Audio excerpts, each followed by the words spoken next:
Bienvenue dans les Mémoires du Mythe, un podcast audio dédié à l'horreur et au JDR. Ce format est produit par l'équipe de Globtopus et est permis grâce au tipeur. Installez-vous confortablement et si possible, mettez un casque. L'aventure démarre.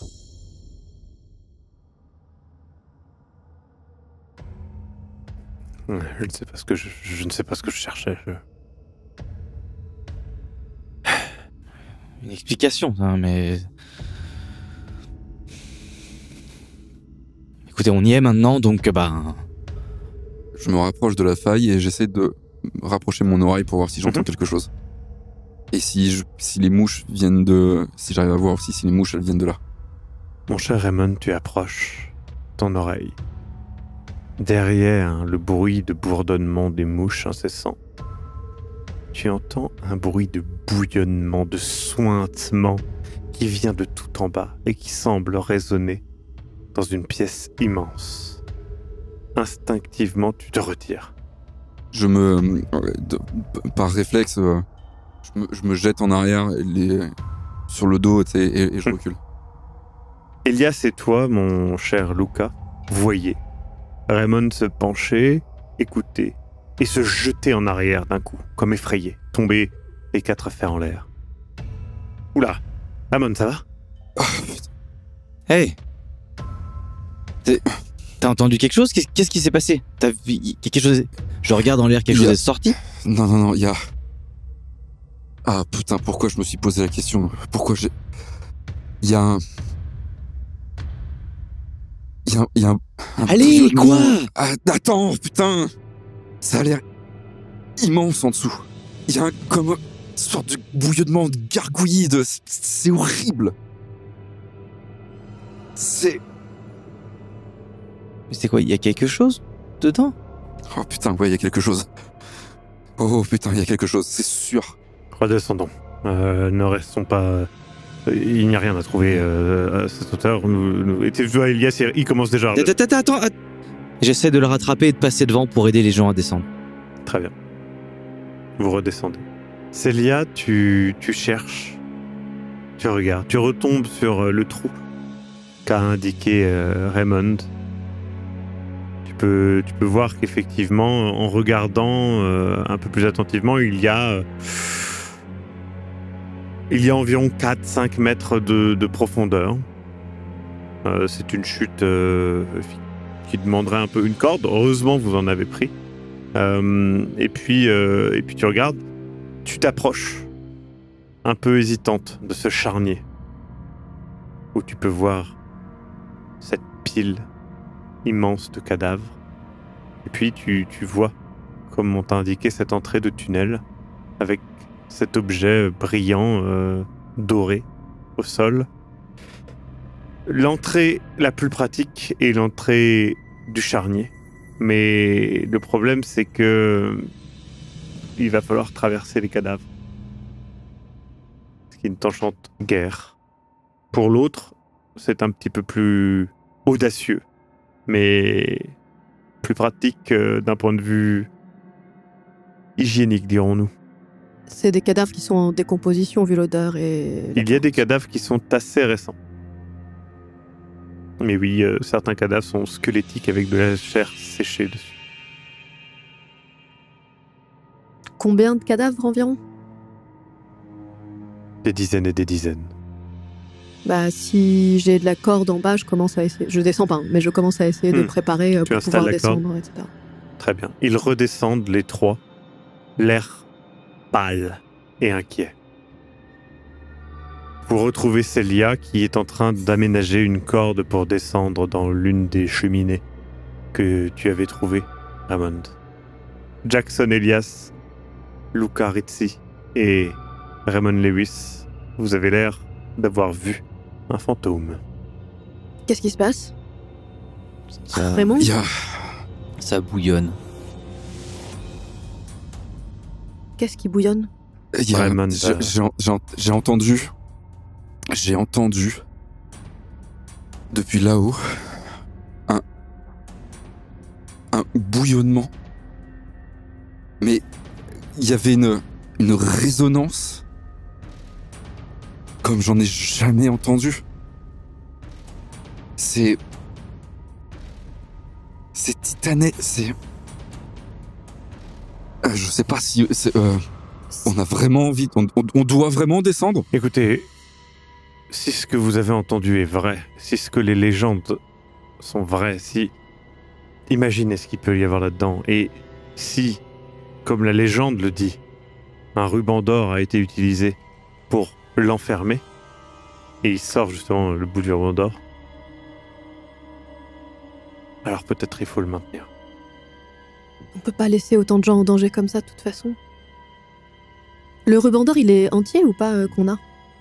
Ah, c'est un bout de ruban, mais il a été clairement coupé, arraché de quelque chose. Et l'objet en or qui est... Je sais pas. C'est beaucoup plus petit, hein, ça semble être... C'est ce que j'allais demander, c'est pas la même taille, le même truc. Non, ça semble faire peut-être 5 à 10 cm au maximum. Écoutez, j'ai commencé à préparer une corde pour descendre parce que je pense que traverser un charnier, si on meurt pas ici, on pourra peut-être mourir d'une petite maladie sympathique après, donc peut-être qu'on va pas... Puis psychologiquement, c'est quand même... Je jette un œil au charnier et je me retourne vers mes camarades. Mais on voit le fond, là, de... Je montre l'endroit où tu as laissé tomber la corde. Oui. 4-5 mètres de profondeur. Après, si vous préférez traverser les cadavres... Je bouillonne aussi, je fais un peu les 100 pas, je suis un petit peu tout... Mais c'est quoi que vous avez vu en haut qui bouillonne? C'est un liquide blanc comme ils ont... Non, je l'ai entendu. Ouais. Je l'ai entendu. Bon. Mais il y a quoi en haut? Il y a un Elias, trou? t'as raison. Non, c'est une fissure. Pareil. C'est un... mais c'était... il y a des mouches qui viennent de là. Enfin, c'est... Bon, putain, Elias, t'as raison. Ok, t'as raison. Je vais vers Lucas. Et je le chope par les épaules. Calme-toi. Non, mais je vais me calmer, d'accord? Mets-moi une tarte. Quoi, mais arrête. C'est comme ça que je me motive au début des matchs et ça me réveille. Alors, mets-moi une tarte. Ok, c'est une bonne tarte, hein. Ça secoue bien. Ouais, bon, on a chacun ses méthodes pour affronter les dangers, ok? Alors... Attends, On n'a rien contre, dit, Raymond. si le consensus c'est de descendre là-dedans, par contre, je passe en premier. Si tu veux, Lucas, mais de toute façon, on peut pas... Sachant le danger possible, on peut pas laisser autant de gens en danger comme ça. Si on a peut-être les moyens de sauver des vies et qu'on le fait pas, on est... Est-ce que quelqu'un reste en haut? C'est terriblement dangereux de rester tout seul en haut, là. Mais c'est terriblement dangereux de tous descendre et d'avoir personne en haut pour... Nous sommes 4. On peut faire 2 et 2, éventuellement. Au pire, on pourra toujours descendre après si quelqu'un... Je sais pas.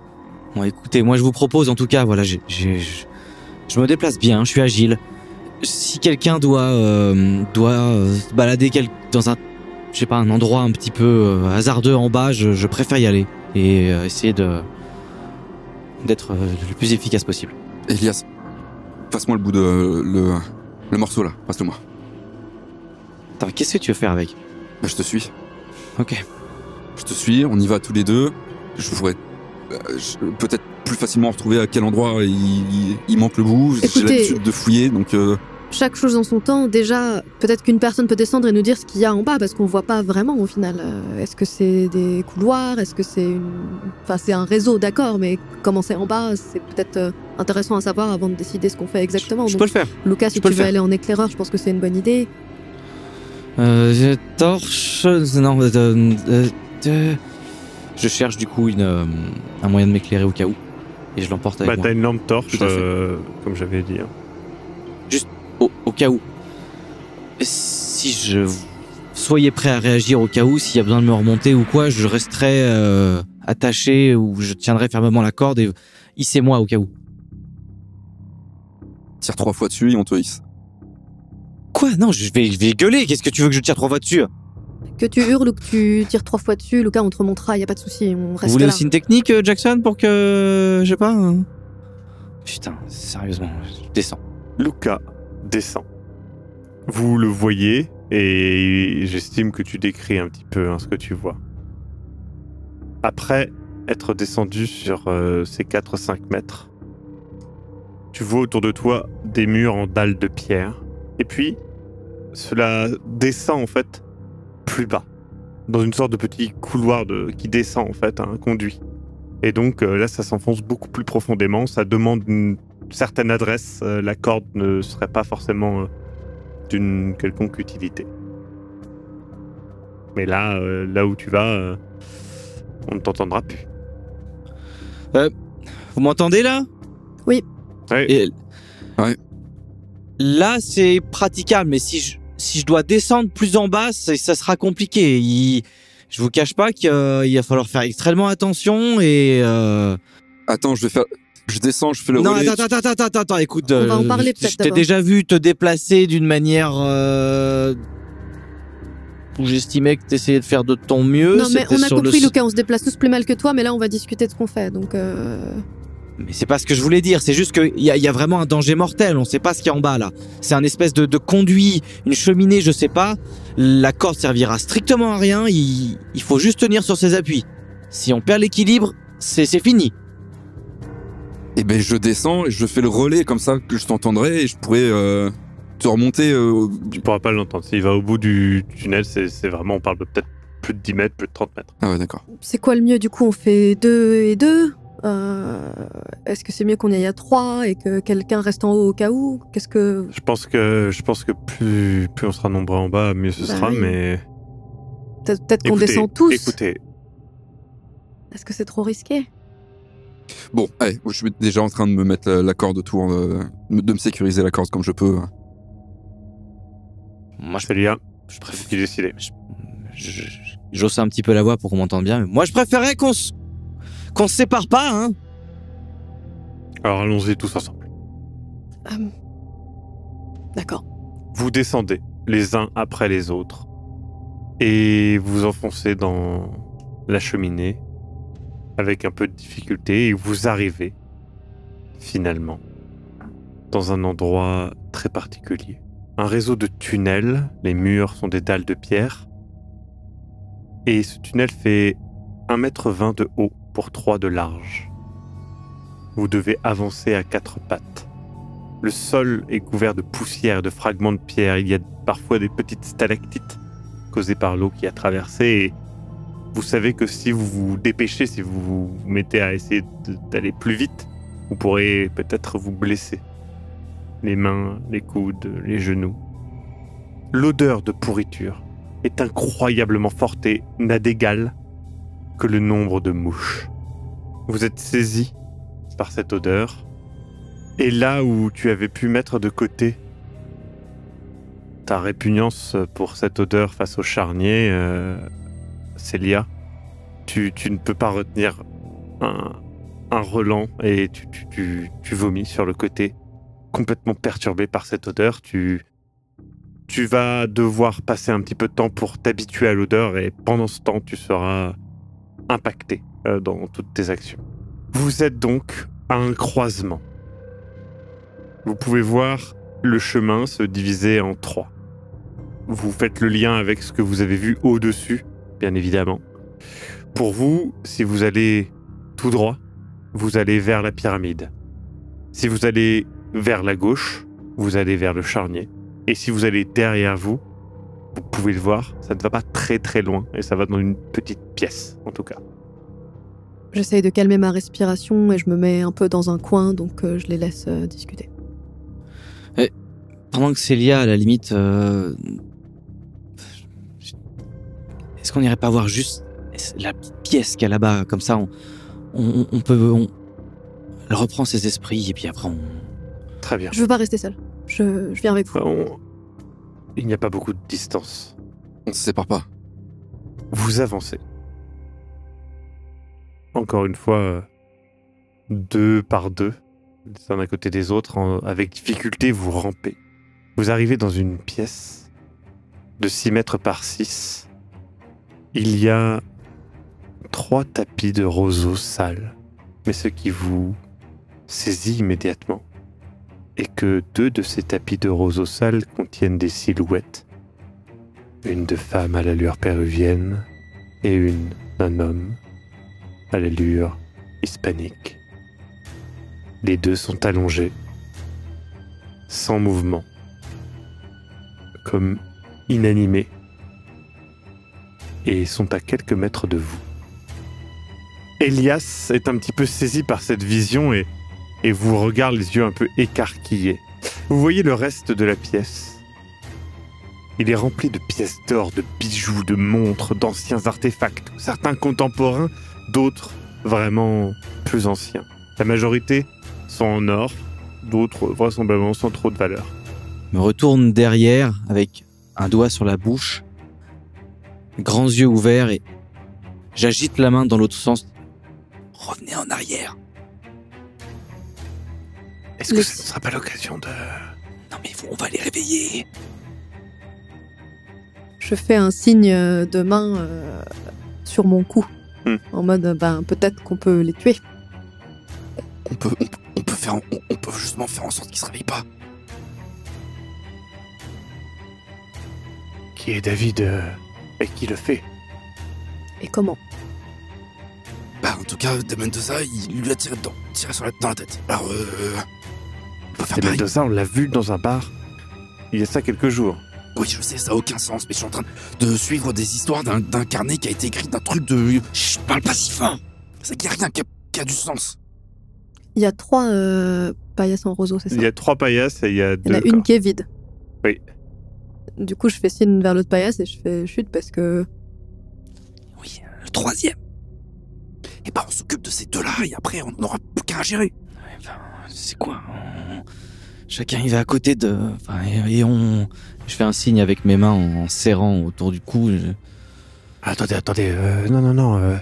Et il fais un signe de flingue. Il montre justement Célia de la tête et il dit mais je suis de la vie de Célia. Nous avons une technologie, utilisons-la. Jackson, vous êtes... Lucas, vraiment, vous êtes d'accord avec moi? Ils sont pas humains. Il faut les tuer. Y a pas une grosse pierre qui traîne? Ah mais... C'est juste qu'on parle quand même de... Voilà quoi. J'incline ma tête sur le côté avec... je mime avec ma main un revolver en mode... on va vraiment leur exploser la tempe? Ils ont tué des gens. Ils sont pas humains, on est d'accord. Ils sont pas... c'est... Mais puis, ils ont tué Cécile. Mais Trinidad, c'est une vie pour sauver beaucoup d'autres vies. J'arme mon flingue. En tremblant un peu. Je sors le mien. Jackson, je sais pas si je suis... Non mais je sais comment le tenir. Écoutez, si vous voulez, si l'un de vous ne veut pas le faire, je le fais. Je vais pas aller vous laisser faire ça toute seule. On va le faire ensemble. Je tue le mec. Non mais moi je prends l'autre. La fin. Très bien. Vous avancez doucement. Vous armez votre arme. Et vous tirez? Point d'interrogation. Je prends une grande inspiration. Je me bouche les oreilles. Et je tire. Je la tiens à 2 mains et pareil. Et bon, je tire.